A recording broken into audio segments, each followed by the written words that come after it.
50 বছর ধরে একটা দেশকে রাডারবিহীন থাকতে হচ্ছে, স্যাটেলাইটবিহীন থাকতে হচ্ছে, পারমাণবিক কোনো অস্ত্র নাই, নিউক্লিয়ার কোনো মিসাইলস নাই, কোনো জিওপলিটিক্যাল বড় বড় রাষ্ট্রের সাথে অ্যালায়েন্স নাই।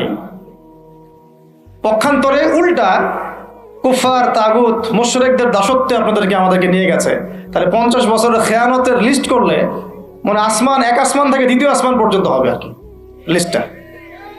এত খেয়ানত 50-60 বছর হয়ে গেছে। এখনো যে বিষয়গুলো নিয়ে আমাদের কথা বলতে হচ্ছে, এটাই হচ্ছে সবচেয়ে লজ্জার। এই বিগত স্বাধীনতার 50 বছরে আমাদের এমন একটা জেনারেশন রেডিমেড পাওয়া উচিত ছিল, যাদের ঘরে ঘরে আলেম, ঘরে ঘরে হাফেজ। এখন ঘরে ঘরে খুঁজলেও, বোম মারলেও আলেম বের হয় না, ঘরে ঘরে খুঁজে ছান মারলে একটা করে হাফেজ বের হয় না, আলেম বের হয় না। ঘরে ঘরে ছান মারলে যে কোনো একটা টিকটকার ঠিকই বের হয়। এই বাস্তবতা আর আমাদের স্বপ্নের মধ্যে আসমান জমির পার্থক্য আছে। এগুলো হাসির কোনো বিষয় না, এটা হচ্ছে বাস্তবতা। মানে পুরা প্রাইমারি স্কুল থেকে শুরু করে প্রাইমারি স্কুলের শিক্ষক, প্রাইমারি স্কুলের টিচার এবং স্টুডেন্ট, হাই স্কুলের টিচার, অনার্সের স্টুডেন্ট, অনার্সের টিচার, মাস্টার্সের স্টুডেন্ট, মাস্টার্সের টিচার, তারপরে বিবিএ, এমবিএ, তারপরে যে আপনার প্রাইভেট ইউনিভার্সিটি ইত্যাদি ইত্যাদি, ইভেন বিসিএস সেক্টর, শিক্ষা কমিশন, এমপি, মন্ত্রী, পার্লামেন্ট, সবগুলোকে যদি একটা জায়গায় আপনি বসান, সবাইকে 15-16 কোটি মানুষকে একটা জায়গায় বসান, দেখবেন যে এদের 90% কোরআন তেলাওয়াতি করতে পারে না। 50 বছর হয়ে গেছে স্বাধীনতা। তাহলে কাদেরকে নিয়ে আপনি হিন্দুস্তানকে মোকাবেলা করতে চাচ্ছেন? কাদেরকে নিয়ে আপনি যে রামবাম, প্রগতিশীল এবং এই ইসকন টিসকনকে মোকাবেলা করতে যাচ্ছেন? কাদেরকে নিয়ে? আবেগ দিয়ে তো হবে না। আর তাদের ব্যাপারটা তো এতই স্ট্রং, তারা তো এমনভাবে তাদের মানে আগ্রাসন লালন করছে যে ওরা যদি পারতো এখন পুরো বাংলাদেশটাকে ওদের মানচিত্রভুক্ত করে ফেলত। ষড়যন্ত্র কিন্তু এই পর্যন্ত, এটা আমরা বুঝি আর না বুঝি। আর আমরা তো খুব সাম্প্রদায়িক সম্প্রীতির বয়ান দিচ্ছি এখন আর কি। বিগত সময়ে কিছু রাজনীতি হয়েছে জঙ্গিবাদ শব্দ দিয়ে রাজনীতি করা হয়েছে। এটা থাকুক আর না থাকুক, বায়বীয়ভাবে একটা প্রতিষ্ঠা করার চেষ্টা করা হয়েছে, এটা দিয়ে রাজনীতি করা হয়েছে। সবাই সবার স্বার্থে কথাটাকে ব্যবহার করেছে। আসলে এটা একটা বায়বীয় শব্দ ছিল, কোনো অস্তিত্ব নাই। এখন রাজনীতি করা হচ্ছে নতুন করে সংখ্যালঘু শব্দ দিয়ে। কি দিয়ে? সংখ্যালঘু। তো সংখ্যালঘু শব্দ দিয়ে যে রাজনীতি করা হয়, তো সংখ্যালঘু যারা, তারা সংখ্যাগুরু কমিউনিটির মধ্যে সাইফুর রহমানকে এভাবে দিনে দুপুরে কুপিয়ে হত্যা করে কিভাবে? আমরা তো সংখ্যাগরিষ্ঠ, তো সংখ্যাগরিষ্ঠ মানুষের মধ্যে একজনকে সংখ্যালঘু একজন হত্যা করে কিভাবে? এর আগে ফরিদপুরে হয়েছে, আমরা তখনও সাম্প্রদায়িক সম্প্রীতির বলি আওড়াইলাম। চট্টগ্রামে হইল, এখনো সাম্প্রদায়িক সম্প্রীতির বলি আওড়াচ্ছি, ঠিক আছে? এবং আমাদের সবাইকে বোঝানো হচ্ছে যে সবাই শান্ত থাকেন, কেউ কোনো রকমের টু শব্দ করবেন। আচ্ছা, করলাম না, টু শব্দ করলাম না, শান্ত থাকলাম, ধৈর্য ধরলাম, ঠিক আছে। এরপরও যদি আরো 10 জনকে মারা হয় তখন আপনি আমাকে গ্যারান্টি দেন যে মারা হবে না। আপনারা আমাদেরকে গ্যারান্টি দেন যে মারা হবে না। যদি মারা হয় তখন আপনি বলছেন মারা হবে না ইনশাআল্লাহ, ঠিক আছে। যদি মারা হয় তখন, এখন আমি ধৈর্য ধরলাম, এখন আমি সাম্প্রদায়িক সম্প্রীতির কথা বললাম, এখন আমরা চুপ থাকলাম, কেউ এগ্রেসিভ কোনো ভূমিকায় গেলাম না, এবং যাওয়া উচিত না, ঠিক আছে, খালাস। আর আপনি আমাকে গ্যারান্টি দেন এই ঘটনাগুলো আগামীতে ঘটবে না। প্রশাসন গ্যারান্টি দেন, সরকারে যারা আছেন গ্যারান্টি দেন। দিতে পারবেন? যদি দিতে না পারেন, কেন পারবেন না? যদি দিতে না পারেন, তাহলে গ্যারান্টি কেন দিতে পারবেন না?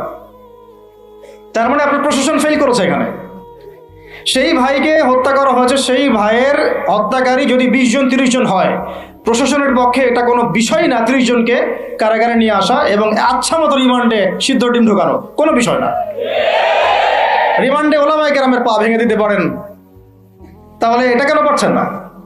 তাহলে আপনারা আসলে আমাদেরকে কানাকে মক্কা দেখাচ্ছেন, এই তো।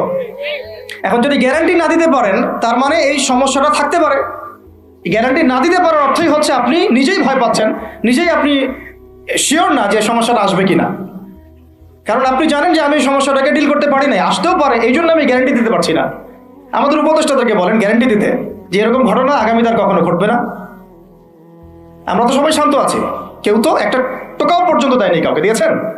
আচ্ছা, ঠিক আছে। আবার আমি প্রশ্ন করছি, যদি গ্যারান্টি না দিতে পারে, এবং না দিতে পারাটাই তাদের ব্যর্থতা, এবং এর যদি উপযুক্ত বিচার তারা করতে না পারে, না করতে পারাটাই ব্যর্থতা সংখ্যাগরিষ্ঠ মুসলিম রাষ্ট্রে, তাহলে এই ঘটনা যদি আগামী 1 বছরে, 2 বছরে, 5 বছরে আবারও রিপিটেড হয় এবং একজনের জায়গায় 3 জন, 4 জন, 5 জন, 10 জন পর্যন্ত পৌঁছায়, তখন আপনাদের ভাষাটা কি হবে? তখন আপনারা কি ভাষায় কথা বলবেন আর আমাদেরকে কি বুঝাবেন?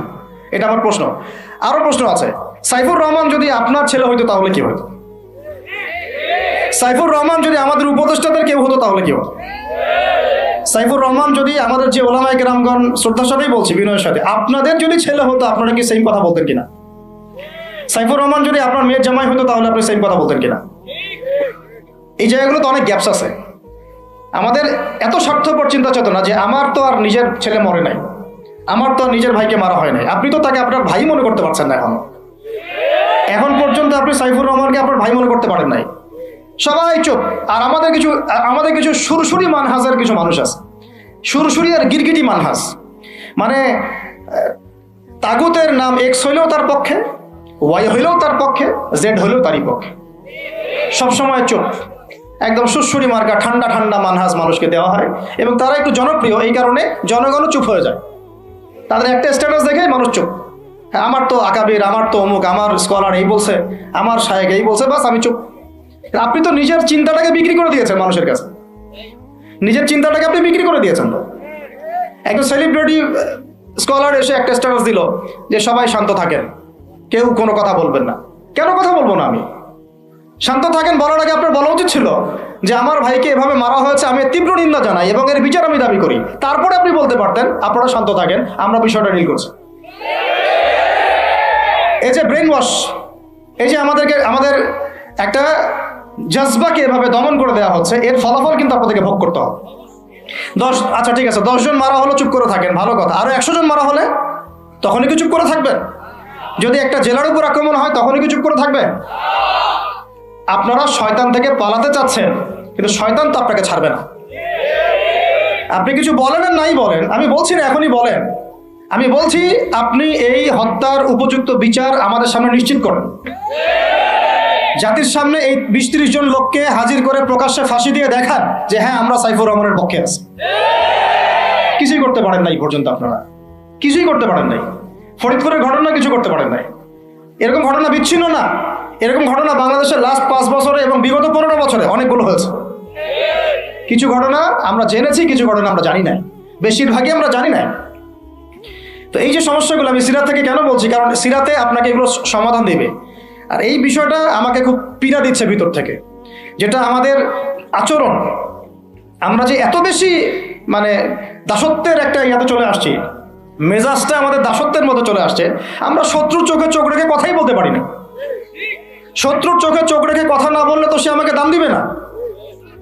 কই, সে তো চায়নার সাথে এইসব ডিল করতে পারে না, সে তো ইভেন পাকিস্তানের সাথেও তো পারে না। পাকিস্তানে কি খুব মুসলিমদের ঐক্য আছে নাকি? না, নাই তো। ওর ইন্টারনাল অবস্থা তো আমাদের চেয়ে অনেক সময় খারাপ। কয়েকটা পারমাণবিক বোম আছে, এই কারণে তার দিকে তাকাতে পারে না। স্বাধীনতার 50 বছরে কয়টা মিসাইল তৈরি করলেন? একটাও তো তৈরি করার ফিকির করলেন না। তাহলে বিগত 50 বছরের ইতিহাস যদি আমরা ঘাঁটি, তাহলে দেখব যে যত রকমের মানব রচিত তন্ত্রমন্ত্র আছে, এই তথাকথিত গণতন্ত্রই বলেন, আর এই জাতীয়তাবাদের কথাই বলেন, আর এই তথাকথিত ধর্মনিরপেক্ষতাবাদ, আর এই কমিউনিজম যা আছে সব ফেল করেছে। পশ্চিমার সব মতবাদ এখানে এমনভাবে ফেল করেছে যেটা ইতিহাসে বিরল। তাহলে একটা মাত্র পথ আপনাদের সামনে এখন খোলা আছে, যেই পথ দিয়ে এই সমস্ত সমস্যার সলিউশন আনা সম্ভব। সেই পথটাই হচ্ছে ওই যে লেখা আছে, সিরার আলোকে উম্মার সংকট নিরসন করা। ওই সিরাতের আলোকে যদি উম্মার সংকট নিরসন করতে না পারি, আর কোনো রাস্তা আমাদের সামনে খোলা নাই। দিন কায়েমের শর্ত 3টা বলেছেন না? 3 নম্বর শর্তটাই হচ্ছে এটা যদি ইবাদত হয়, দিন কায়েম যদি একটা ইবাদত হয়ে থাকে, তাহলে সেই ইবাদত কবুল হবে শুধু একজন ব্যক্তির তরিকায়। কার তরিকায়?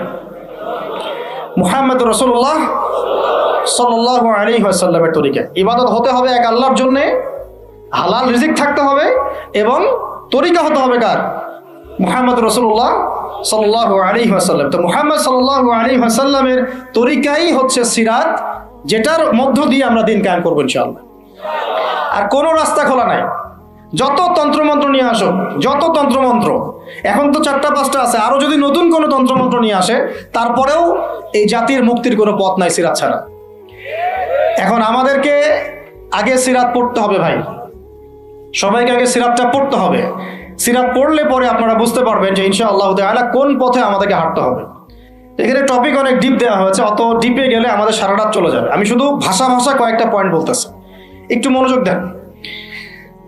নবী সাল্লাল্লাহু আলাইহি ওয়াসাল্লাম যখন থেকে কাজ শুরু করেছেন, কাজ বলতে আমি দাওয়াতের কাজ বোঝাচ্ছি, তখনকার সমাজটা কিন্তু আমাদের মতো এতটাও মানে কমফোর্টেবল ছিল না আর কি। একটা অমুসলিম রাষ্ট্রে তিনি দাওয়াতের কাজ শুরু করেছেন। মক্কা কি ছিল? একটা মুসলিম রাষ্ট্র না অমুসলিম রাষ্ট্র? অমুসলিম একটা রাষ্ট্রে তিনি অ্যাজ এ নবী তার দাওয়াতের কাজ শুরু করেছেন। সুবহানাল্লাহ। এবং তিনি সেই রাষ্ট্রের একজন পরিচিত ব্যক্তিত্ব, যাকে as-সাদিক আল-আমিন বলে ডাকা হয়, যার আগেও কোনো গুনাহ নাই, পরেও কোনো গুনাহ নাই। এমন একজন ব্যক্তিত্ব তিনি, যার আগেও কোনো গুনাহ নাই, পরেও কোনো গুনাহ নাই, এবং তিনি একটা অমুসলিম রাষ্ট্রে ওহী প্রাপ্ত হয়ে দাওয়াতের কাজ শুরু করলেন। আর আমরা তো মুসলিম রাষ্ট্রে বসে আছি, আমরা তো মক্কায় নাই। আমরা কি মক্কায় আছি? আমরা তো মক্কায় নাই। যদি মক্কায় না থাকি তাহলে এরকম নতজন পররাষ্ট্রনীতি কেন? আমরা যদি মক্কার মতো পরিবেশে না থাকি তাহলে এত নতজন পররাষ্ট্রনীতি কেন? তাহলে ভারতের মধ্যে আমাদের যে মুসলিম ভাইরা আছে তারা কি করবে? তাহলে ভারতে যে মুসলিম ভাইরা আছে তারা কি করবে? তারা কি ওদের পা ধরে ইয়া করবে, সালাম করবে? হিন্দুদের পা ধরে সালাম করবে? বলেন তো। আমরা তো একটা মুসলিম রাষ্ট্রে আছি, তো মুসলিম রাষ্ট্রে থাকতে এত নতজন পররাষ্ট্রনীতি কেন? এত দাসত্বের শৃঙ্খল কেন? তো তিনি দাওয়াতের কাজ শুরু করেছেন প্রথম কি দিয়ে, এটা একটা ফ্যাক্ট। আমরা আসলে আলোচনাগুলো আপনাদের চাইতে তাদের শোনা দরকার, যারা আলোচনা যারা করে আর কি। মানে আমি চাই বেশি বেশি তাদের সাথে কনভারসেশন করতে, যারা উম্মাকে নিয়ে ফিকির করেন, কোন দাওয়াতের কাজ করতে চান, বা মুআল্লিম বা আলেম বা হাফেজ, তাদের সাথে কথা বলা দরকার। তাদেরকে আগে বোঝানো দরকার বিষয়গুলো। অনেকেই বুঝেন না। অনেকে বায়াবিও দাওয়াতি কাজ করছেন উইদাউট এনি প্ল্যাটফর্ম। অনেকে দাওয়াতি কাজ করছেন উইদাউট এনি কানেকশন উইথ ওলামা। আলেমদের সাথে কোনো কানেকশন নাই, দাওয়াতের কাজ করতে আসেন, একটা বায়াবিও প্ল্যাটফর্ম ক্রিয়েট করে রাখতেছেন। তো আমাদেরকে আগে তাদের সাথে কথাবার্তা বলা দরকার, যে মৌলিকভাবে আমরা আসলে কিভাবে আগাবো আর কি। প্র্যাকটিক্যাল কথায় আসেন। এই যে আমরা এতগুলো কথা বলছি না, আমি আপনাদেরকে পুরা পথ পদ্ধতি এখানে গিলায় খাওয়াই দিতে পারবো, কিন্তু বিশ্বাস করেন গিলে খাওয়ার পরে আপনি কিছুই করতে পারবেন না। কেন? নাই কোনো ফাউন্ডেশন নাই, কোনো সংগঠন নাই, কোনো রাজনৈতিক ক্ষমতা নাই, কোনো রাজনৈতিক দলও নাই, রাজনৈতিক কোনো অ্যাপ্রোচও নাই। কিন্তু একটা সেকুলার রাজনৈতিক দল আপনার চেয়ে ভালো ফিল্ড ওয়ার্ক করতে পারবে, কারণ তার চেইন অফ কমান্ড আছে। আমাদের তাওহীদপন্থীদের কোনো চেইন অফ কমান্ডই নাই।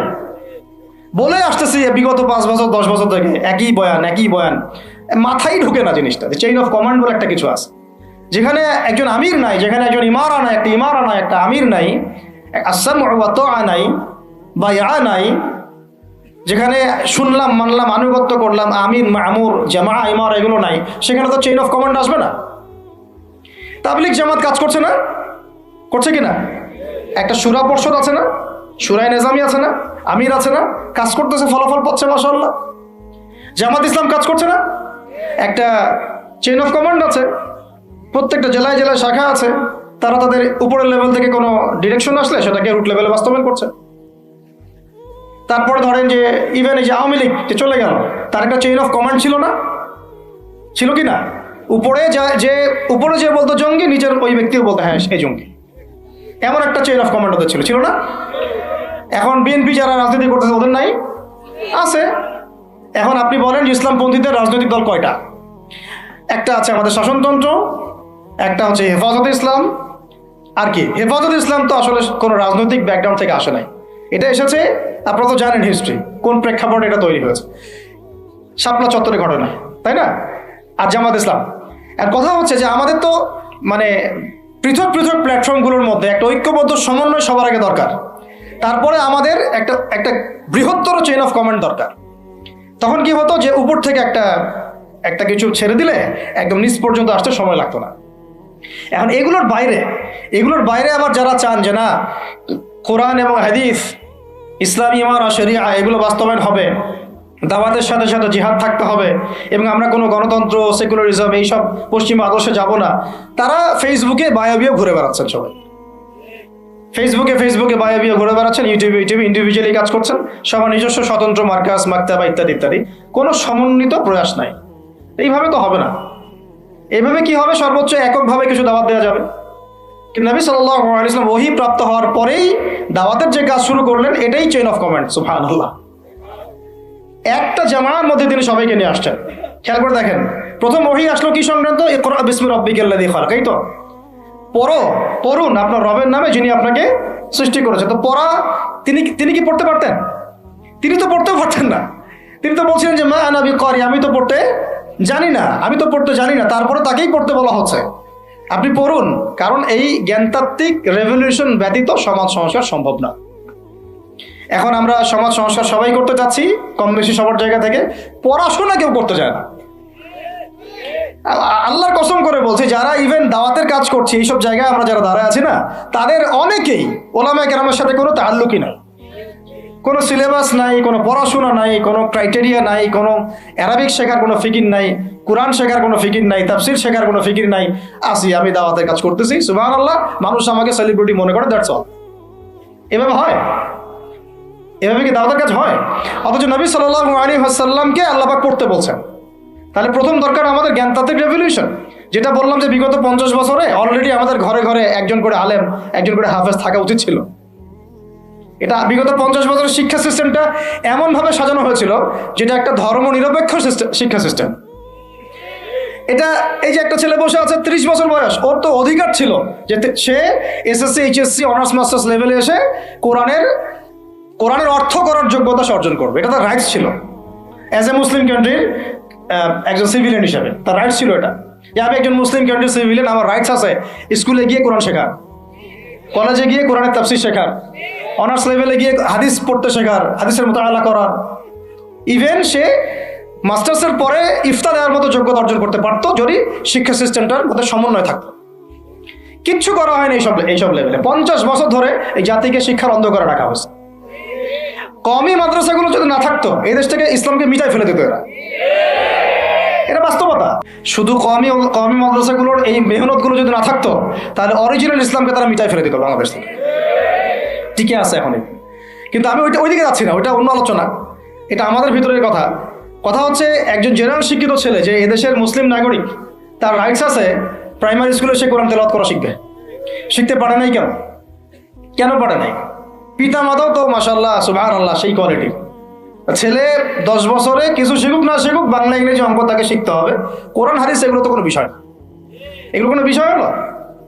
আপনাদের কাছে আল্লাহর কসম এগুলো দামি নাই। ওই একদিন 2 দিন ওয়াজ মাহফিলে আইসা আবেগ দেখান। কোরআন হাদিসের পরে যদি মহব্বত থাকতো, ছেলেকে তো আলেম বানাইতেন আপনি। ছেলেকে তো আপনি একজন হাফেজ বানাইতেন কমপক্ষে। আপনি তো ছেলেকে এমনভাবে গড়ে তুলেছেন আপনার জানাজাই পড়তে পারবে না। তো আমাদের এই স্কুল কলেজ পড়ুয়া ছেলে মেয়েদের রাইটস ছিল এগুলো শিখতে পারে নাই। অনার্সে পড়ে তার বয়স কত? 20 থেকে 25 বছর। 25 বছরে সে 25টা সূরা জানে না। 25টা সূরার নামই জানে না। 25টা সূরার নাম বলতে পারে না। কোরআন বিধান কায়েম করতে আসছেন আপনি, সুবহানাল্লাহ। 25টা হাদিস বলতে পারেন না। 25 জন নবীর নামও বলতে পারে না। ইভেন আমাদের নবী সাল্লাল্লাহু আলাইহি ওয়াসাল্লামের সিরাতের জীবনীটা, পাতলা কিতাবটাও সে কখনো জীবনে পড়ে দেখে নাই। এই অবস্থা মাস্টার্সে, বিসিএস সব জায়গায় একই চলছে আর কি। বিসিএস যে ভাইবা হয় সেখানে কি ইসলাম ধরা হয়? বিসিএস ভাইবা যখন হয় তখন তাকে কোরআন তেলাওয়াত জিজ্ঞাসা করা হয়? তাহলে আপনি কোরআন তেলাওয়াত করতে পারেন না, রাষ্ট্র চালাবেন কিভাবে? কোরআনের সাথে কোনো তাআল্লুক নেই। তার মানে আপনাদের কনসেপ্ট হচ্ছে রাষ্ট্র আলাদা, কোরআন আলাদা। মানে রাষ্ট্র চালাতে কোরআন লাগে না, আপনার কনসেপ্ট এটাই। হ্যাঁ, না হলে তো কোরআন আপনি আনতেন সিলেবাসে, তাফসীর আনতেন, হাদিস আনতেন, সিরাত আনতেন। আপনার কনসেপ্ট হচ্ছে রাষ্ট্র আলাদা, কোরআন আলাদা, হাদিস আলাদা, এগুলো পড়াশোনা আলাদা, ব্যাংকিং সিস্টেম, ইকোনমিক্স আলাদা, ইসলাম আলাদা, তাই না? রাজনীতি আলাদা, ইসলাম আলাদা, তারপরে সংস্কৃতি আলাদা, ইসলাম আলাদা, শিক্ষানীতি আলাদা, ইসলাম আলাদা। এই কনসেপ্ট হচ্ছে এদেশের 90% মানুষের কনসেপ্ট। এরা সবাই শিরকের মধ্যে আছে, আল্লাহর কসম করে বলতেছে। এরা সবাই শিরকের মধ্যে আছে। এরা সবাই ধর্মনিরপেক্ষ, সেকুলার। বাদ দিয়ে আমরা যারা দাড়ি টুপিওয়ালা কিছু মানুষ আছি, আমরা একটু মৌলবাদী চিন্তা করি আর কি। আমরা চিন্তা করি যে ইসলাম ব্যক্তিগত জীবনেও থাকবে, সংস্কৃতির মধ্যেও থাকবে, শিক্ষানীতিতেও থাকতে হবে, অর্থনীতিতেও থাকতে হবে, ইভেন রাজনীতির মধ্যেও থাকতে হবে। এই কনসেপ্টে না আসলে এখনো মুসলমান হনই নাই। এই কনসেপ্টে না আসা মানে এখন পর্যন্ত কালিমা লা ইলাহা ইল্লাল্লাহ এটা বুঝেনই নাই, আপনি মুখে পড়েছেন, দ্যাটস অল। এই কারণেই তো লা ইলাহা ইল্লাল্লাহ পড়ার পরেও মোদির পা চাটেন বসে বসে। এই কারণেই, কারণ ওই লা ইলাহা ইল্লাল্লাহ তো আপনাকে ওটা শিখাই নাই, যে আপনি এক আল্লাহর সার্বভৌমত্বের স্বীকৃতি দেন নাই। এই হলো সমস্যাগুলো। তো সমস্যার গোড়ায় অনেক কথা আছে। এখন নবী সাল্লাল্লাহু আলাইহি ওয়াসাল্লাম কিন্তু দাওয়াতের কাজটা, এই যে সিরাতের আলোকে যেটা বলছেন সমাজ সংস্কার এবং দিন প্রতিষ্ঠা এবং সমকালীন সব সংকট দূর করা, এটা শুরু করতে হবে জ্ঞানতাত্ত্বিক রেভলিউশন থেকে। পড়াশোনা করা শুরু করে দেন, আদারওয়াইজ আপনাদের সামনে ধ্বংস ছাড়া কিচ্ছু বাকি নেই। কি পড়াশোনা করবেন? অবশ্যই ইসলামিক কারিকুলাম থাকতে হবে। এরপরে আপনি জেনারেল লাইনের পড়াশোনা করেন, কোনো সমস্যা নাই। আর এই পড়াশোনা একা একা করা যাবে না, ওস্তাদের সহবত লাগবে, ওলামায়ে কেরামের সহবত লাগবে। আমি তো এটা বলি যে আপনি কারো লেকচার শোনার আগে আপনি আগে চেক করবেন যে তার ওস্তাদকে, কোথায় সেদিন শেখে, কার কাছ থেকে সেদিন শেখে, কোত্থেকে সে এই ইলমগুলো অর্জন করছে, তার লোক কোথায়। আবেগে ভাসলে হবে না এখন বিষয়টা। তো পড়াশোনার এখন যে আরো 20 বছর পড়াশোনা না করে আমি কোনো কাজ করতেই পারবো না এমনটাও না, কিন্তু পড়াশোনা আগে শুরু করেন। এখন আপনার কাজ পড়াশোনা শুরু করা, ইকরা বিসমি রাব্বিকাল্লাযী খালাকের হক আদায় করা এবং ওস্তাদের সহবতে থাকা। যেমন জেনারেল লাইনে পড়েছেন 20 বছর, একা একা গিয়ে পড়েছেন না, প্রতিষ্ঠানে গিয়েছেন, ডেইলি ক্লাস করেছেন, টিচারের সহবতে ছিলেন, বেতন দিয়েছেন, ব্যাসে থেকেছেন, তারপরে আরো কি করেছেন? বাবার জমি বিক্রি করে দিয়েছেন, বাবা মায়ের জমি বিক্রি করে। সেম অন্তত পক্ষে এতটুকু যতটুকু আপনি জেনারেল লাইনের জন্য করেছেন, জেনারেল লাইনে যদি যতটুকু করেছেন, ত্যাগ, শ্রম, মেধা খরচ, কষ্ট স্বীকার করা, এর যদি অর্ধেকও যদি দিন শিক্ষার জন্য করতে না পারেন, আপনি নিজেও মুনাফিক। আমরা নিজেরাও মুনাফিক তখন। বেশক আমাদের মধ্যে নেফাকি আছে, সুবহানাল্লাহ। আপনি একটা ডিগ্রির জন্য একেবারে 20 বছর ঢালতে পারেন, 20 কোটি টাকা ঢালতে পারেন, বাপের জমি বিক্রি করতে পারেন, মেসে থাকতে পারেন, ঢাকা বিশ্ববিদ্যালয়ের সেই লাইফ লিড করতে পারেন, এক বিছানায় 2 জন থাকি, ফ্লোরের মধ্যে ফ্লোরিং করে থাকা, হাজার হাজার লাখ লাখ টাকা খরচ করা, কষ্ট করে সকালে ওঠা, রাত জাগা, পড়া, পরীক্ষা দেওয়া, অ্যাসাইনমেন্ট, কত কি। আমি তো জানি এগুলো, আপনারা তো অনেকে না জানেন, আমি তো জানি, আমরা তো ইউনিভার্সিটিতে পড়েছি। এই পরিশ্রমগুলো আপনি করছেন অনলি ফর একটা সার্টিফিকেট আর একটা চাকরির জন্যে, আর এর 10% কেন 5% আপনি করতে চান না দিনী শিক্ষার জন্য। তো আমি মুনাফিক না হলে এই পৃথিবীতে আর মুনাফিক কে আছে? তো এই মুনাফিকদেরকে দিয়ে আপনি দিন কায়েম করবেন নাকি? শোনেন, আবেগ দিয়ে বিপ্লব হয়। আবেগ দিয়ে কি হয়? আবেগ দিয়ে বিপ্লব হতে পারে, আবেগ দিয়ে শরিয়া খিলাফা কায়েম হয় না। আবেগই হয়ে একটা বিপ্লব হতে পারে, এটা আবেগ দিয়ে শুধু আবেগ দিয়ে শরিয়া খিলাফা কায়েম হবে না। শরিয়া খিলাফা কায়েম হয়েছে কাদের হাতে? সাহাবীদের হাতে। কাদের হাতে? আমাদের জিন্দেগি যখন সাহাবীওয়ালা হবে তখন শরিয়া কায়েম হবে।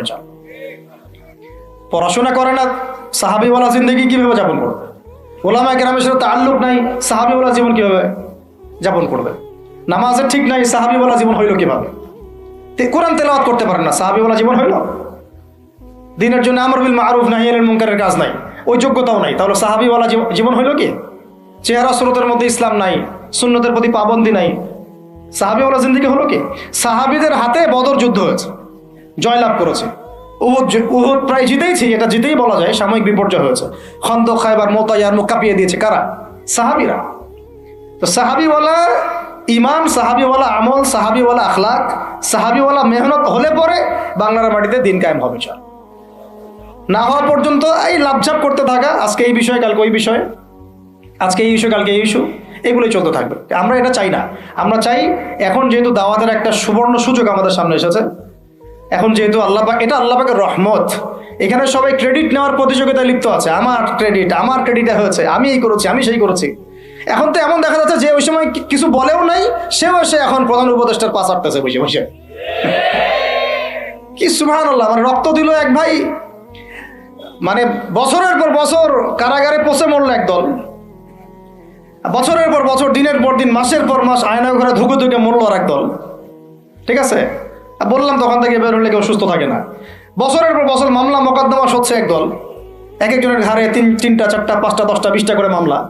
হ্যাঁ, তারপরে বছরের পর বছর এই ফ্যাসিজমের বিরুদ্ধে দাঁড়ানোর কারণে দেশ থেকে বিতাড়িত হয়েছে একদল, হয় নাই? শাপলা চত্বরে রক্ত দিয়েছে আর একদল। তারপরে এই ছাত্র ভাইদের হাজার হাজার পঙ্গু হয়ে পড়ে আছে বিভিন্ন জায়গায় আর একদল, আর শত শত মানুষ রাস্তায় প্রাণ দিল আর একদল, আর উড়ে এসে জুড়ে ক্ষমতায় বসলো আর একদল। সার্কাস সার্কাস চলতেছে। এবং এখন তাদের লেজুর ভিত্তি করতেছে আরেক দল, তাদের লেজুর ভিত্তি করতেছে নতুন আর একটা সম্প্রদায়, নতুন এক প্রাণী। তার চক্ষুর লজ্জাও নাই, এদের চক্ষুর লজ্জাটুকুও না। এক তাগুত ছিল, সেই তাগুত আল্লাহ বিরোধী কাজ করত, কিছু ভাই এর প্রতিবাদ করত, যারা প্রতিবাদ করতো ওদেরকে এরা বলতো খারেজি, এদের মানহাজ ঠিক নাই, আকীদা ঠিক নাই, এরা উগ্র, ইত্যাদি ইত্যাদি। এবং তাদের কারণেই কিন্তু এই ভাইগুলোকে আয়না করে যেতে হয়েছে। এটা খোলামেলা বলে দিলাম, এদের কারণেই এই ভাইদেরকে কোথায় যেতে হয়েছে? আয়না করে যেতে হয়েছে। তারপরে ছাত্র ভাইরা দেখা গেল যে বিপ্লব করে প্রতিবাদ করে একদম এই সরকার ফেলে দিল। ফেলে দেওয়ার পরে যখন আবার নতুন কেউ আসলো, তখন এই নতুন যারা আসলো তাদের পাচাটা আবার ফরজ হয়ে গেল। তখন হইল ফতোয়া কি? সরকারের আনুগত্য করা ফরজ। এই চলতেছে। ইসলাম শিখতেছেন এদের কাছ থেকে আপনারা।